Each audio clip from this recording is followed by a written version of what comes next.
evening once again. My name is Richard Loebsch and welcome to It's a Kind of Magic, the show about, you said it, magic and magical people. I'm excited. Why?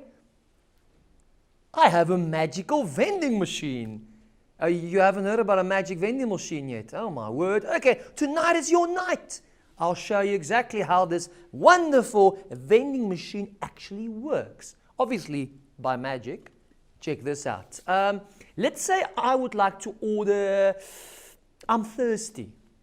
So I would like to order something to drink. So what you do is obviously you take the vending machine, nothing in there yet because I still need to make use of magic. Here's the magic. You saw it happen. Exactly. I have a Coke. See? It worked. What would you guys like? Maybe chocolates or chips? What do you see? Would you like some chips? I would like some chips. Let's just put the Coke away quickly. There we go. And let's see if we can make some chips appear. Not yet, not yet. I need the magic words. But the magic words are secret, so I can't say it out loud. Listen to this. You see, it was... Okay, fine. We go in there and we produce a chocolate. In fact, it's a health bar. You see? So it's a health bar. Thank you very much. Okay, now, chips. Actually, that's my favorite. Because I've got Coke. I've got a health bar. It fits to my new diet. I'm actually very healthy these days. I started meditating. Yeah, because I find meditating is so much easier than just sitting around and doing nothing. It makes sense, I know. Back to the magical vending machine. At the moment, we have nothing inside there. But don't worry, I would like chips. Check this out. If I snap my fingers once, and I snap my fingers twice, making the trick twice as snappy, you remember well. And why not give it 2 taps, one hot and one cold? We'll reach into the vending machine, and then we've got some Pringles. Oh, yes. So guys, if you would like to buy this magical vending machine from me, I will be taking orders soon. So let's see what we can organize. All right, so next up, I have a very special friend on the show. His name is Benjiman. He is a beatboxer. If you have no idea what a beatboxer is, you will see now. The other day, I actually heard that the only way to calm a beatboxer down is to cut off his hands. Let's see if he performs with his hand or maybe with his mouth. You have to wait and see. Here we go. Benjiman, let's take it away.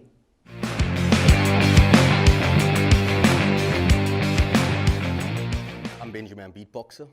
Everything you're about to hear is all vocal. So listen.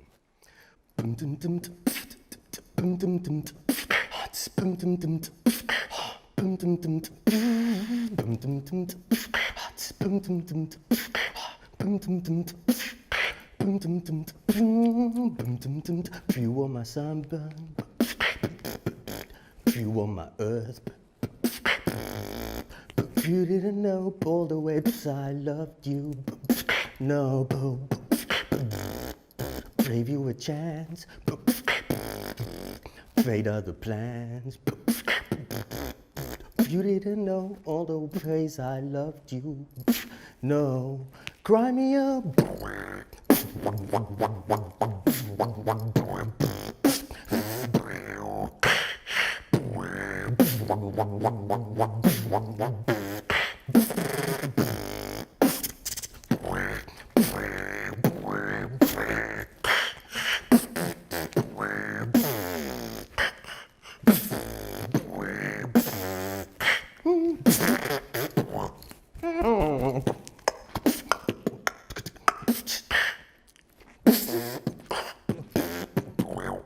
Benjiman.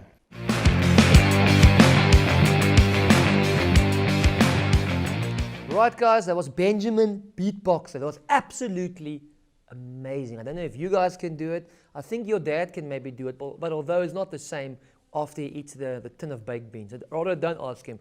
Benjiman, thank you very much. So Thank you. I'm glad you can be here today. I really enjoyed that performance. I always enjoy beatboxing. For the people that don't know you, just quickly give us where were you born? How old are you? Well, I'm born and raised in Cape Town. Okay. Actually in the central of Cape Town, in Boekop. I started beatboxing at the age of 4 years old. I was actually taught by my grandmother. But it was just like basic beats, you know what I mean? So I kind of practiced from there and I kind of progressed in another manner and I took it a bit further. So now I'm actually rated in the top 8 in Africa 2 years in a row for beatboxing and doing what my grandmother actually taught me. I'm going to stop you there. Grandmother. I've never heard. That must have been a cool grandmother. Absolutely. And she was a decent beatboxer. Yeah. She used to Really? make different sounds and actions of words to actually make a beat or a rhythm. Yeah. And it would actually be jamming and groovy. And I used to pick up on that. And she taught me that when listening to a song playing in the background, you add in different sound effects and you can kind of make it sound like something completely different or a remix of that specific song. And then I tried doing it without the backtrack playing and I was like, okay, this sounds cool. And I just kept on going and I heard another few beatboxers like Rizal, the godfather of noise, and Kenny Mohammed, the human orchestra. And then there was new school beatboxers that came out as well. And it basically made me up my game as well and try and level with them. Because the first beatboxer that I knew about was when I was 16, 17. How old are you now? I'm 37 now. How old are you? I'm actually 32. Okay, no, but you must be younger than that. I thought so, because Rizal was the first guy that was a bit more commercial. Yeah. You know, for With the all If Your of us. Mother Only. Exactly, exactly. And I was when I was 16, 17 years old, and everyone tried that. Yeah. Because we never realized, or the most of people never realized, you can do two things at the same time. Yes. You know. Well, you can do more than two things Well, at we a can time. do more than two things at the same time. So when you were in primary school, did you do like little performances, or was it just for the fun when you're in your house, or where? Well, we were always into rap, hip hop, Yes. and so forth. And I would do the backtrack, and we'll have like a circle going, and everyone will be performing, doing their piece. Yeah. And that was just for fun. Then when Yeah. I went to high school, it was a bigger thing. So we kind of did it in our class practicals as well, like an oral or something. Yeah. And we kind of make it a lot more interesting and more enjoyable for the viewers. So, yeah, so through high school, I used to perform as well. And then after high school, there was a beatbox competition, actually, that we kind of got together and organized. So which high school did you go to? I was at Camps Bay High. And how was the vibe there? Because beatbox obviously comes from hip hop. Was the hip hop scene quite large there to inspire you to take part in? Well, let's say they battle and you beatbox for them, or not really? Well, there was another beatboxer in my school. Oh. He goes by the name of Johnny Filter. He's actually doing very well for himself. He's up in Switzerland right now making some beats. But we used to kind of like collaborate a lot and go out on weekends, and we would have ciphers. So he was also performing, so we would actually call me up onto the stage and we would kind of do a duo on stage and just perform for the fun of it. Yeah. So you guys, you did have another person to influence you or to challenge you to improve constantly, like healthy competition in a way? Yes, so when I left high school, I met another friend of mine. He goes by the name of Emo. And the two of us actually started something called Beatbox Culture SA. Okay. So that's where kids can actually go or contact them online on Facebook and actually join a group where they can actually learn how to beatbox and basically enter in competitions as well. And winners get sent over to Germany to represent the country as well. So there's competitions, because you said you are number 8 in Africa at the moment. So how does a competition work? For me, who've never been to a beatboxing competition. Well, so you would have the first round, which is actually a showcase. So you would showcase what you can do, your ability and so forth, and skills. And from there, you move on to the next round if you are picked. And then you go to the round of 16. Then it's face-to-face battles, in other words. Okay, and when you battle, is it just impress or out-impress the other guy, just do something better that he can't do? Or is there specific themes or topics? Well, it depends, because it's whoever's hot at that moment, at that time. You know, it could be technicality, it could be better bass lines, better steps. Yes. It just depends on the beatbox, and also a lot depends on the crowd, because you feed off the crowd's energy. Is it mostly males or females, or? Well, we have a mix, actually. Is it mixed, which is good? Yeah, because last year, towards the end of the year, we had a SA Championships, and there was actually one female beatboxer that entered against the guys. and she was actually very good. So it was a very good moment for what we are putting together. So it is growing, and there is a lot of female beatboxers. Fantastic. So it's still an art form that continued growing. You guys didn't reach a stage, a platform. You guys keep on growing? Keep on growing, because we started that group, and that's the whole purpose of the group, to actually grow and get people out there, out of their bedrooms practicing, Yes. out of their toilets practicing beatboxing, and actually do it in front of a crowd. So what inspires you to work on something new? It's just when you hear a beat and you say, I like that beat. Or do you work on stuff, let's say weekly, Fridays, I sit in my room or wherever and I work on things? Or is it just when you drive in your car and you think of something and you practice? Or Well, whenever I have that feeling, because I kind of feel what I do, so whenever I get that feeling, I kind of pause everything else just to kind of let it out, because I kind of like feel that beat and it has to come out, or else I'm just going to sit there and think about it the whole time. yeah. And do you have certain sets you do? Let's say you perform in a club, you know, I've got set number 1 and number 2, this works. And let's say I perform at a festival, set number 5 and number 6 works. Yes, absolutely. You've got certain sets in your head somewhere. Yeah, it's stored away. So that's why I mentioned it. It depends on the crowd.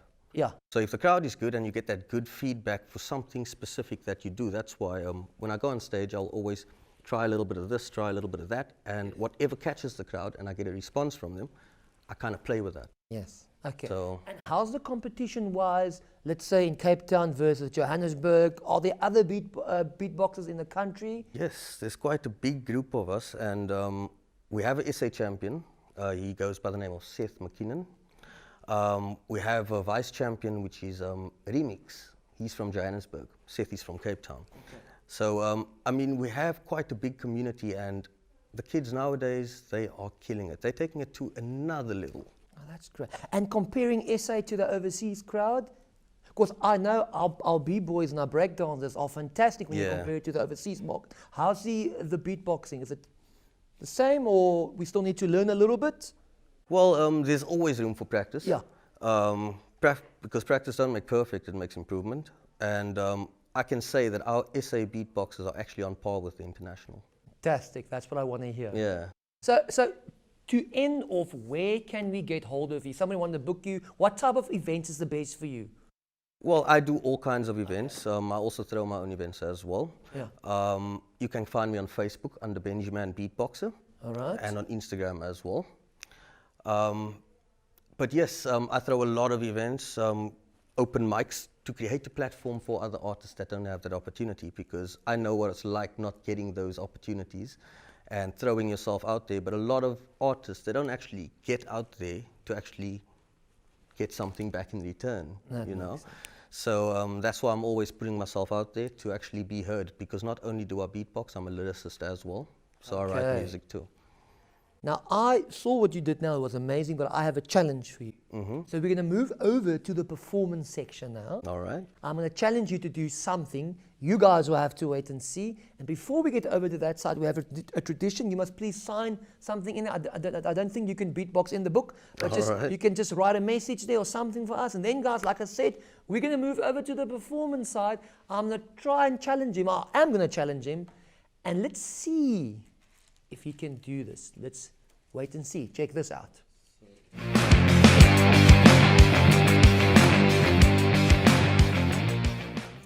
Right, it's challenge time. Benjiman, are you ready? I'm ready. I'm ready.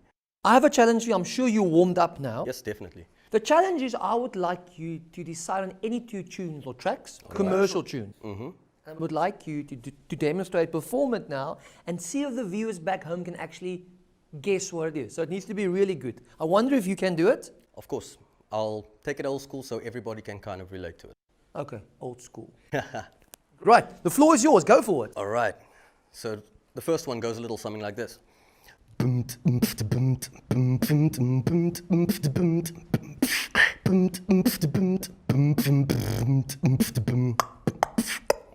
Now the second one goes a little something like this.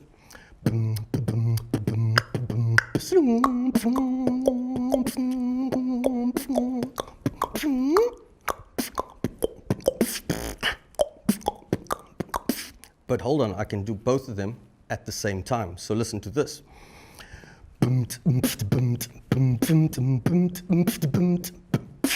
Drop it like it's hot.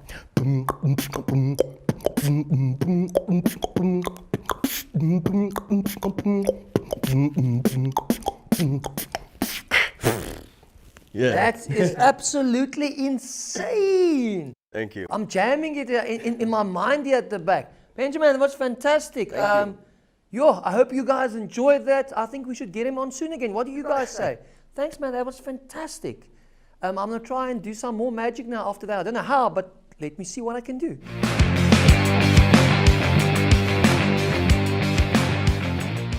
Right, so this is the part where I pay tribute to magicians from the past and the present. Last week we paid tribute to a magician locally. This week, why don't we travel all the way to America? Now, as a magician myself, and other magicians would also realize this, that doing coin magic is rather difficult. I mean, all magic you need to practice for hours and hours and hours, but coin magic is rather difficult. So I've got some coins over there, and there's an American magician. His name is Eric Jones. And Eric Jones is very popular amongst the Got Talent shows that you'll see in various platforms. So today, I would like to do something which he inspired me with, some rather difficult coin moves, as I would like to call them. Now, in the coin magic world for myself, I can break it down to making a coin disappear, making a coin reappear, doing a penetration with a coin, and also doing a coin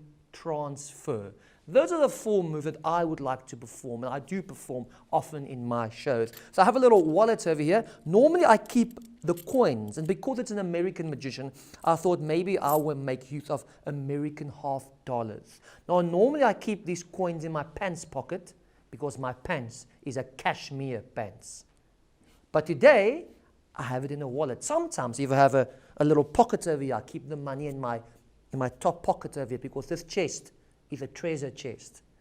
But not today. Okay, so 4 coins over here. Let's take one of these coins, and of course, I'll just roll up my sleeve just to make sure there's no trap doors or anything in my hands. I just have my watch and my ring, nothing else. Speaking about rings, I bought my wife a mood ring the other day. You guys know what a mood ring is? It's a ring with a big stone on there, and it changes color depending on what mood she is. It's a dangerous game to play, I know. For example, if she's in a happy mood, the stone is yellow for the sunlight. If she's in a sad mood, it's blue. When she's in a bad mood, a big red mark right over there. Husbands and dads, I know you guys can relate. Can you? Just go, thank you, I know. Okay, back to the trick. I have 4 coins over there, US half dollars. The first coin I'll place in my left hand. Now, just do this. You see, it completely disappears. And if I wave over there, it reappears.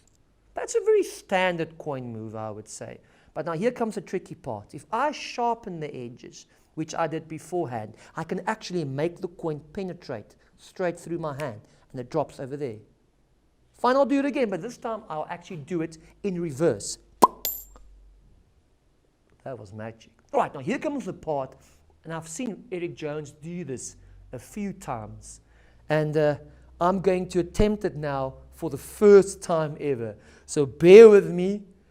I hope I can do this. Now, we only need 3 coins for this. Put the 1 coin away.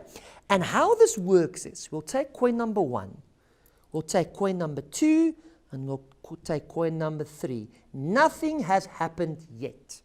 I want you to keep your eyes on my 2 fingers over here. 3 coins over here, nothing over here yet. If I do this, 1 coin jumps from there to there. See? 2 coins over here, 1 coin over there. Let me quickly do it again. Watch and learn. I'll do it in slow motion.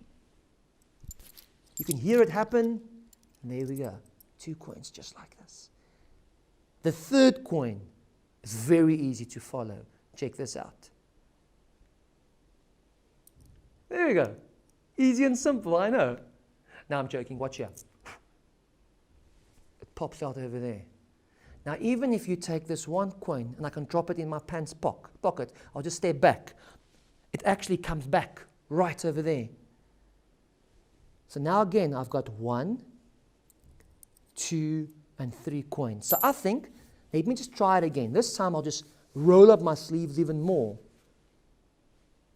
And for the finale, I'll take 1, 2, 3 coins.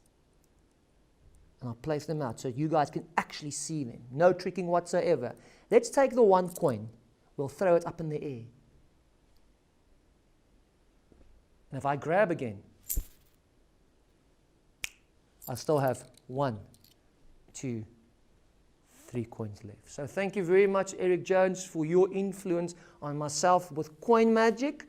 I will see you guys hopefully next week again for some more magic and illusion. If you guys would like to chat with me, hook up with me on social media, it's The Amazing Magic of Richard Loubser, or on my website www.amazingmagic.co.za. But I have a surprise especially for the kids. Kids, I'm going to ask you guys 4 questions now, and I would like you to answer them. If you can answer all 4 questions, I will send you a few of these US $half, keeping in mind they're $half that are actually worth quite a bit. All right, children, are you ready? All right, so here we go. The first question, I want you guys, where you're sitting on your couch, to shout out the answers. Okay, here we go. Question number 1. Olive oil is made from? There we go, olives. Fantastic. 3 more to go. Peanut oil is made from? Peanuts. All right, 2 more, so focus now. Sunflower oil is made from? Here we go. Last one. Baby oil is made from? No, man, not babies. Oh, you guys were so close. So unfortunately, you guys will have to wait until next week. Maybe there's something else you guys can win. If you see me somewhere at an event or shopping center, wherever, come to me, say hello. And if there's anything specific you guys would like to see in the show, any suggestions, any tricks, please let me know. I actually bought a book on levitation the other day. It's just so good, I can't put it down. But hopefully we can do more things like that in the show in the future. So thank you very much for your support. Have a good evening. Goodbye, and keep the magic alive in your heart.